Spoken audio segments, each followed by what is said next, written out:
The sport that I'm choosing is a standard UFC mixed martial arts fight, which consists of 3 5-minute rounds of fighting with 1 minute rest between each round. So this is different from the championship or title fights, which are 5 5-minute rounds with 1 minute rest. So in the UFC, there are separate male and female divisions, and the goal is to win by technical knockout or submission, where you force your opponent to tap out, or by a judge's decision. So what's unique about UFC fighting is that while there are 3 5-minute rounds, which total 15 minutes, which is by definition an oxidative energy system, within each 5-minute round, there's a combination of the ATP, PC, the glycolytic, and oxidative systems. And the order that each system is used depends on the individual sparring style of each fighter. So for example, as soon as the bell rings, some fighters explode out of their corner with a flurry of punches, kicks, and elbows, and they use the ATP system in the first 15 seconds. But then they might get a successful takedown where they're wrestling on the ground and trying to gain a dominant position, and this could take anywhere from 30 seconds to several minutes. So the energy system moves into a glycolytic range. But then they might try to escape a choke or propel themselves out of an unfavorable ground position, and that requires an explosive force, which utilizes the ATP system again. So meanwhile, all this is happening within a span of 5 minutes, so the oxidative system is running in the background to support this interplay of two anaerobic systems. So if there's not a knockout or submission in round 1 and the fight continues to the second and third rounds, regardless of the individual fighting style, there is a shift in the overall energy systems that support the athletes. So in round 2, even though there are still short explosive movements, the ATP PC system becomes less dominant as the phosphocreatine stores become depleted. So the glycolytic system kicks in to sustain the repeated burst of fighting, but then it also contributes to lactate accumulation and fatigue. So the oxidative system becomes increasingly important to support recovery between the punches, kicks, and clinches, and it also helps to control heart rate. So if the fight goes to round 3, this is where the aerobic conditioning of the fighter really stands out, and the oxidative system takes precedence over anaerobic systems. So a highly conditioned fighter will be able to maintain a steady pace, have better mental clarity and decision making, and which is sometimes called their fight IQ. So at this point in the fight, the ATP PC system is still being used to throw jabs or to explode for a takedown, but there's obvious fatigue, and so therefore there's less force and explosiveness. The glycolytic system is the least used by the third round because it leads to rapid fatigue and can cause the fighter to gas out. I'd like to use the 1-minute rest between the rounds to talk about the 2 factors that influence energy production during the fight, which are oxygen availability and muscle pH.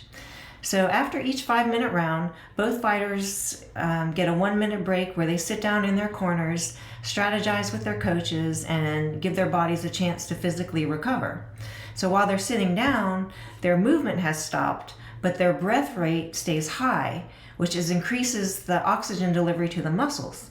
And since oxygen is the final electron acceptor in the electron transport chain, the increased oxygen allows the body to produce more ATP, to resynthesize phosphocreatine, and use lactate for fuel by the lactate shuttle, or reconverting it to pyruvate and entering the Krebs cycle again. So the second factor is muscle pH. So during the 5-minute round, there's an accumulation of hydrogen ions from the glycolytic system that causes muscle pH to drop.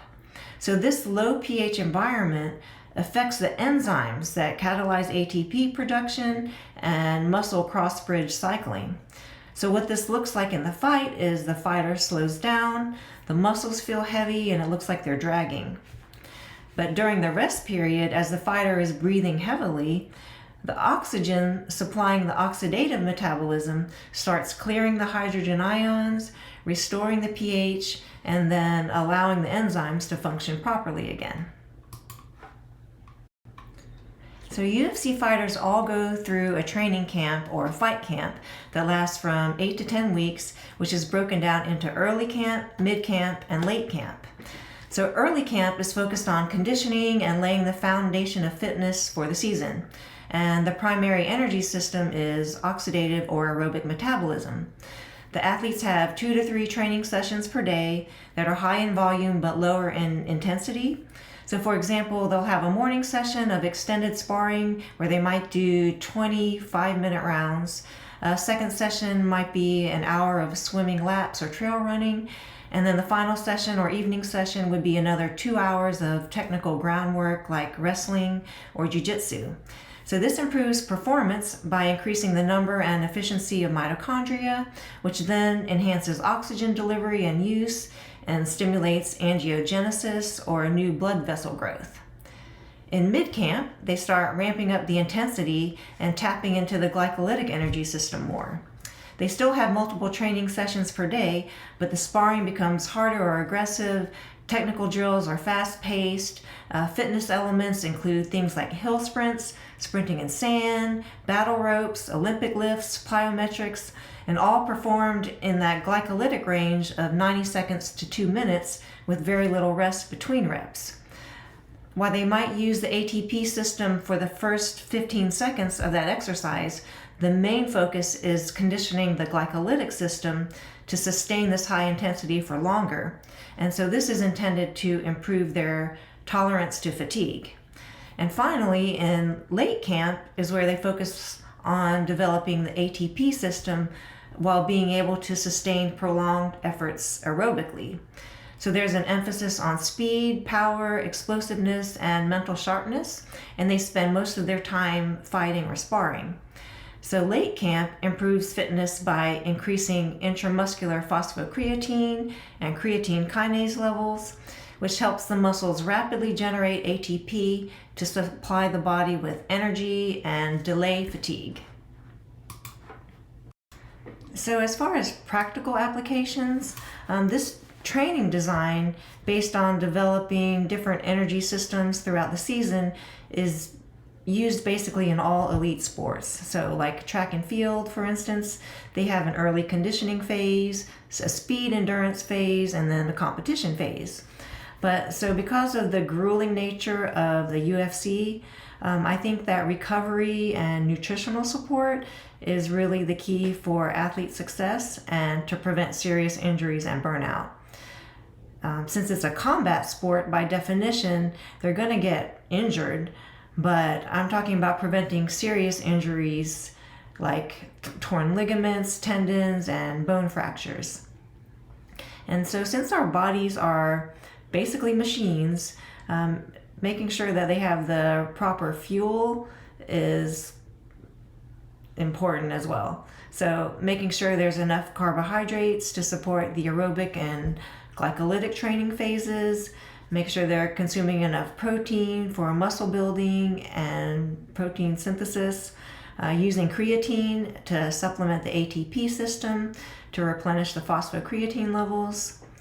And also for recovery, ensuring that the athletes have adequate rest periods and recovery between workouts, especially during the mid-camp glycolytic phase where the body is being pushed to its limits. This way the athlete can begin each new workout restored and refreshed instead of being in a deficit, which can also lead to overtraining injuries and decreased performance. So I'm curious if anybody has any feedback on other practical applications. That's all I could really think of at the moment. So thank you.